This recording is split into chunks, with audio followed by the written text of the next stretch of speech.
Last week we talked about training from home. A lot of us right now are stuck at home or our dojos are closed, so we are left to our own devices to continue our own training and to improve. So we talked about different tools and techniques and tactics and things you can do to keep yourself in shape and going. One of the things we mentioned were videos, learning from videos. However, there were some challenges mentioned to that. So today I want to talk about the benefits of training from a video and some of the challenges that come with that, and maybe some ideas and tips to get around those challenges.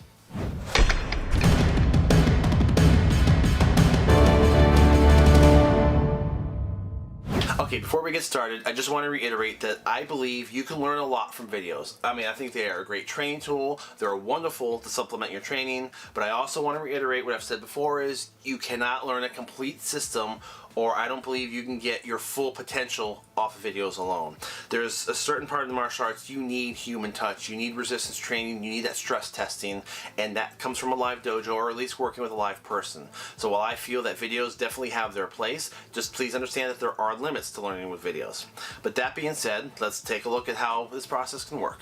Now, this is a big one here. I think your experience level is going to play a huge role into how effectively you can learn from videos or not. You have to understand what a front kick is, the mechanics of punches, the mechanics of kicks and blocks. So if you are a beginning student and you just started out, my personal recommendation is work on those basics. Get those basics solid now. I promise you, you're not going to regret that. You're going to thank yourself later.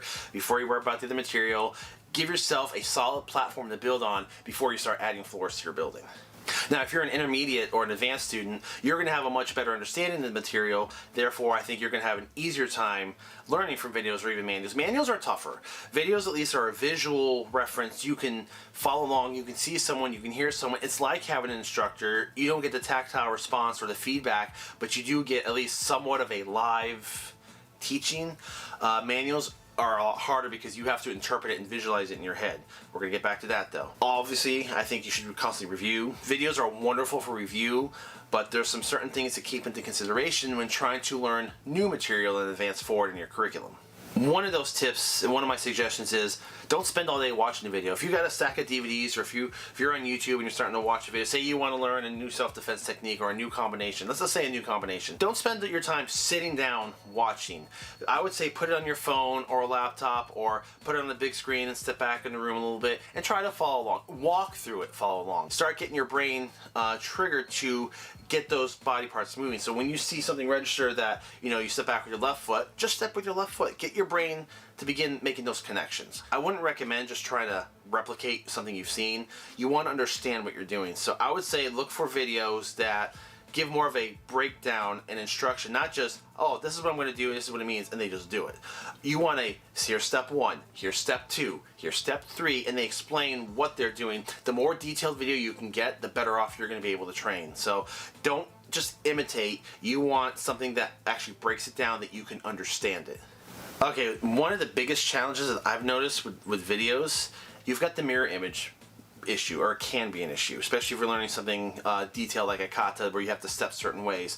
Most of the time, instructors, when they're facing the camera, when they say, oh, you gotta step back with your right foot, they step back with their right foot. Your brain has to reverse it because you're seeing a mirror image. When we taught kids, my instructors thankfully actually taught us in Kempo that all our techniques, whatever you do on one side, you should be able to do on the other. So when we were up in the front of the room working with the kids, we would be mirror image. So I would do my techniques backwards so that the kids, the white belts, like we're talking the 5, 6, 7-year-olds that are just learning, they could follow along a little bit easier because I'm giving them the visual cue. I'm being the mirror image for them. Some people can just look at it and understand it. Another tactic you can do is if they are facing towards the screen and they say step back with the left foot, but it looks like your right foot, sometimes I turn my body sideways and I stand perpendicular to the TV and I look, because sometimes I can still orient myself where my right leg is a little bit more in line with their right leg, and that way it's a little bit easier for me to look over my shoulders slightly and then get my bearings. Sometimes that helps. Sometimes that it's enough for your brain to be able to connect what your right leg is with their right leg and orient yourself a little bit better. And of course, there's a lot of video instructors out there who will do things from multiple angles. That's a huge help. If you can find that, that's bonus. But say you found a video that the instructor goes into such great detail, you want to work with this video, it's got a lot to offer, but you're suffering from the mirror image problem and there's no multi-angles and you're having trouble looking over your shoulder. Well, there's a couple technical solutions. One is if you're working with the Chrome browser, there are several extensions you can install that will flip your screen, that will mirror image your screen. So if you're having that problem with the mirror image, well, okay, flip it. And there you go, then that's going to be more aligned with you. So that's one solution. Another option is if you're watching, say, a video file, an MP4 or something, or even a DVD on your computer, I recommend using VLC Player. There's a tool in there that allows you to flip the player around as well. So basically what you do is you go open the VLC program, go up to where it says Tools, select Effects and Filters. You'll see the tab that says Video Effects. Click on that. Choose where it says Geometry, and in that box you'll see a little checkbox that says Transform, and when you click on that you'll notice you now have a bunch of options from a drop down list that allow you to flip, flip horizontal, flip vertical, rotate your video, a lot of different options there. But once again, if you're having problems with the mirror image, just use VLC to flip it for you, and it solves that right there.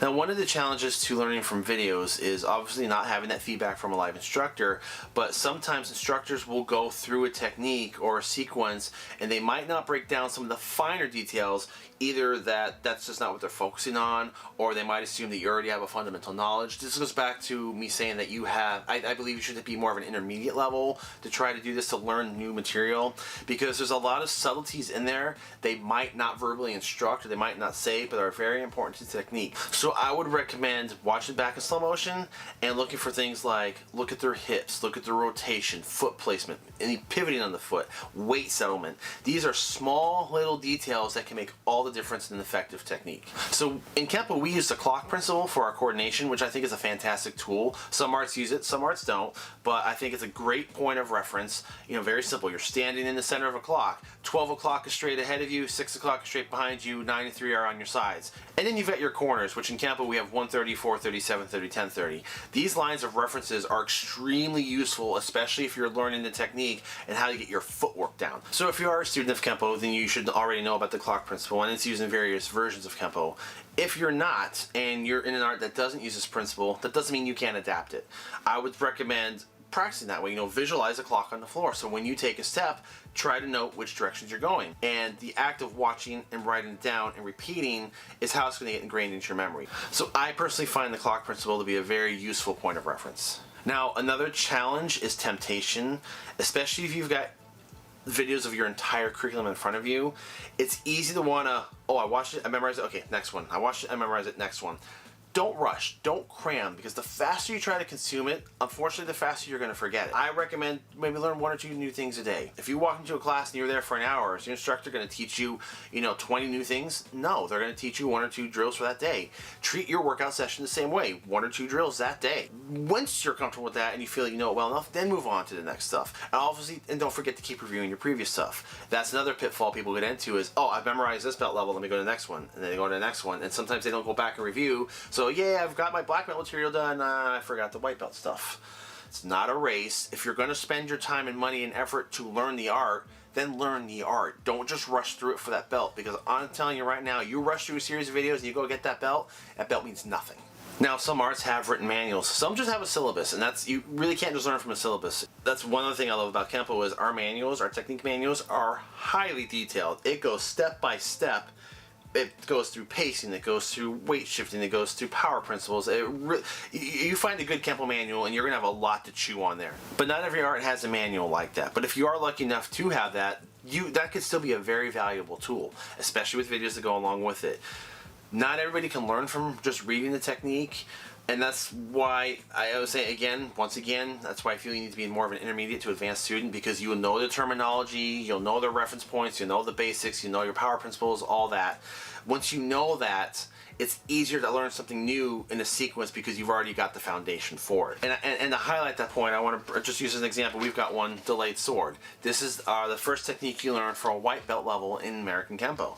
And it's very well detailed. I mean, you can see a lot of notes here. This is just one version of manuals. I've got several manuals. I've kept notes my whole career. I've got binders upon binders upon binders of notes and manuals I've collected over the years of my training.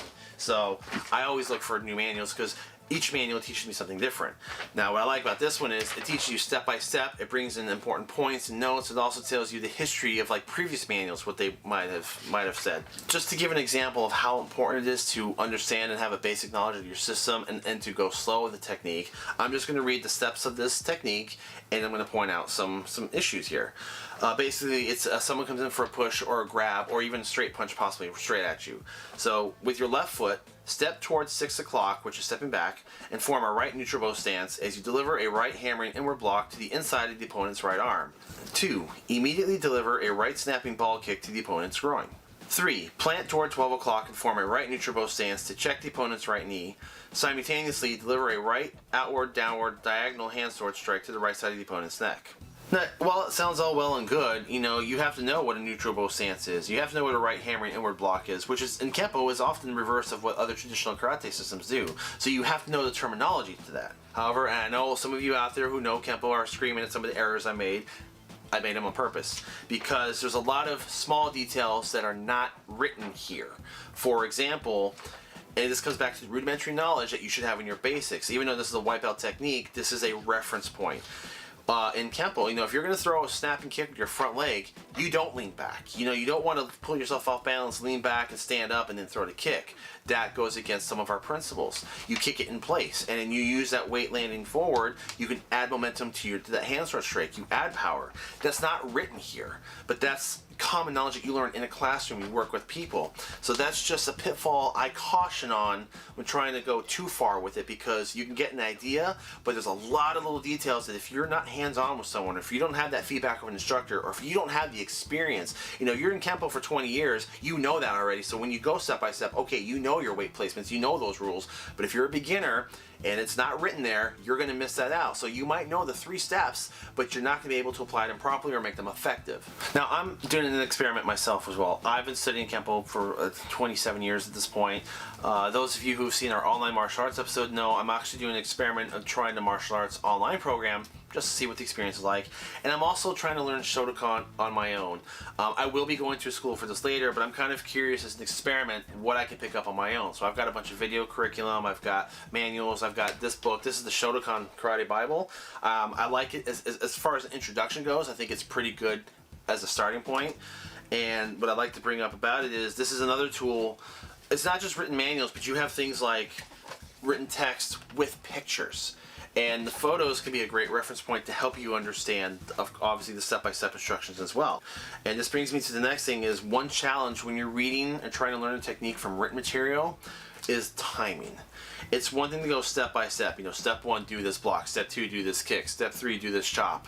But you have to understand the difference between a simultaneous motion, like when you do this with this, versus an and then motion. So, for example, here they've got this is the Kihon Kata, and step 1 is you're from your ready stance. Your step 1 is you step to the left and you execute a downward block. And step 2 is you step through with your right hand. Now it says stepping punch, but if you look at the picture and if you know your basics, you see that he has stepped through completely towards 9 o'clock and he's stepping through into his new stance. It doesn't say that, but you've got to have that knowledge.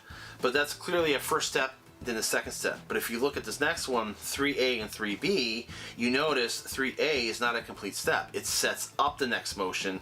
3B is your settling. So as you can see, steps 1 and 2, you're doing this with the action. You're stepping with the block. You're stepping with the punch. You're doing the actions together versus 3A and 3B, it's and then. Set up and deliver. Even with the Kempo manuals, if you notice when I read off the delayed sword technique, there was parts that said, do this while simultaneously doing that. That tells you they're done together. So timing is easier to learn from a video because you can see it, but when you're reading it, you've got to pay very close attention to the terminology used, very close attention to the verbiage, and assume it's written well. As much as I like this book, I still have to be careful because I actually have caught a few mistakes. There's a few pictures that are reversed what they should be. They say step with your left foot and the right foot's forward. So you have to watch out for small details. The small details will bite you if you're trying to learn only from that. Once again, when my instructor went to the military and the school closed for 2 years back in 2005 and 6, I had my time to train on my own. I collected all sorts of manuals, and I spent hours a day in the garage just practicing. I reviewed old material, and I went ahead and learned new material because our system changed so many times, but I learned new material. When he came back, I was confident, I felt great, I went back to school, he wanted to review, so I showed him what I learned, and I did technique, and I had all the motions down, I was quick, and I felt great, and he goes, "That's awesome." He goes, "You move like a jackrabbit, but you didn't do to me." And I was like, "Wait, what?" So basically, he explained to me, yeah, I moved fast, but my application wasn't quite there. He goes, "Why hit the guy 10 times when you can hit him 2 and get the same effect?" So he slowed it down. He took what I learned. I learned it right, but I was missing small details. My timing was slightly off. My weight settlement was slightly off. So he had to correct that, but that made me a better fighter in the end. I was so much more efficient with the material then. That's stuff I missed on my own. And that was with 12 years of prior experience. So just understand that there is a severe limitation to what you can learn on your own just from reading it or just from watching it. You still need that live environment. But a lot of us don't have that option right now to go to the studios, and our dojos are closed. So we have to use what we have. So take what's at your disposal. If you've got your manuals and your books and your DVDs, awesome. Use them to their full advantage. If you don't, YouTube is still a viable resource. There's a ton of content out there. So go watch a bunch. Go see if you can pick up some new ideas. But just don't forget to get out of your chair and actually move. Thank you so much for watching. Please be sure to subscribe to us, and please be sure to check us out on Patreon. We definitely appreciate your support right now. I know everything is in the struggle these days, and we're struggling to keep along as well, so we want to keep producing this material.